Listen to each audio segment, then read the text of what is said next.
Commentaire de saint Thomas d'Aquin sur l'Évangile de Jean, chapitre 8, suite.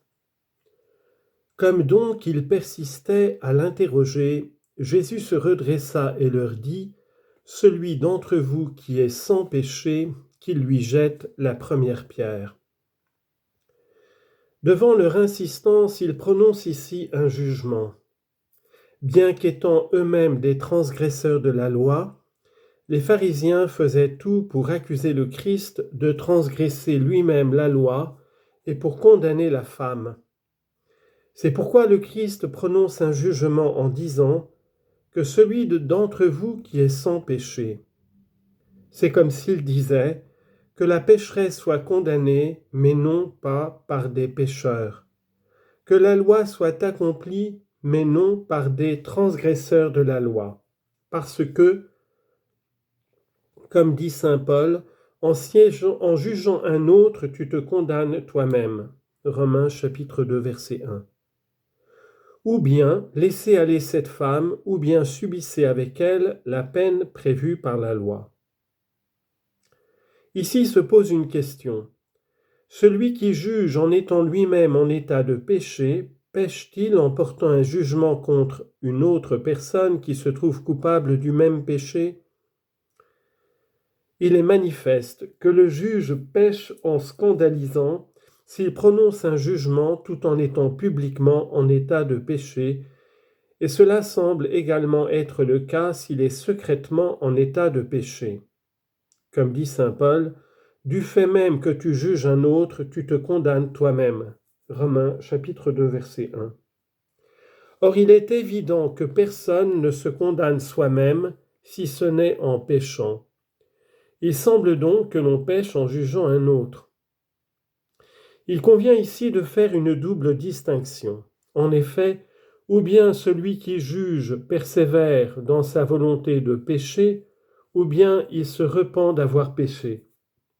De même, il condamne ou bien en tant que serviteur de la loi, ou bien en son nom propre.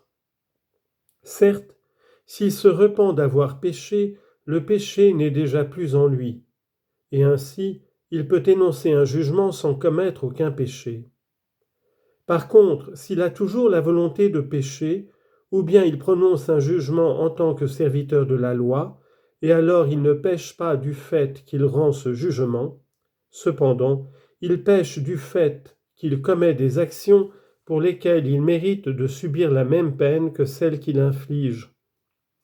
Ou bien c'est en son nom propre qu'il rend ce jugement, et alors il pêche en le faisant parce qu'il n'est pas mu par l'amour de la justice, mais par un mal profondément enraciné.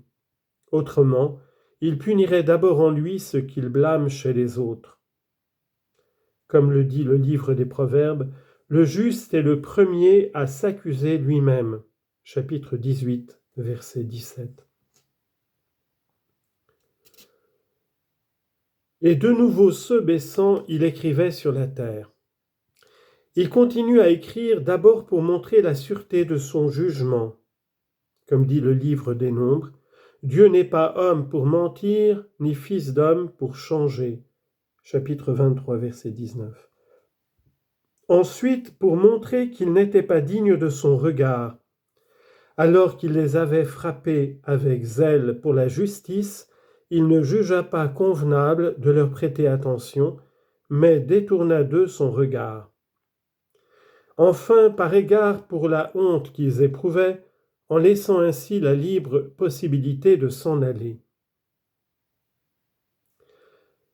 L'effet du jugement est leur trouble, mais eux, entendant cela, sortirent l'un après l'autre en commençant par les plus vieux, soit parce qu'ils étaient embarrassés par de plus graves péchés et parce que leur conscience leur donnait plus de remords.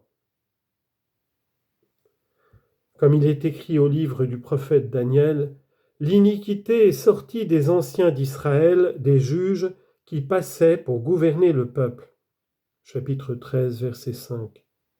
Soit encore parce qu'ils connaissaient mieux l'équité du jugement prononcé.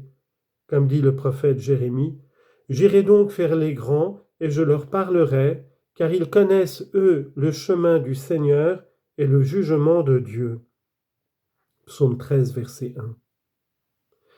Et Jésus resta seul avec la femme.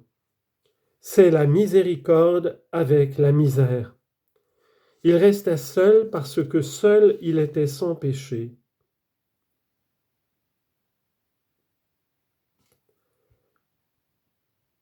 Comme il est écrit, « Il n'en est pas un qui fasse le bien, pas même un seul. » Psaume 13, verset 1.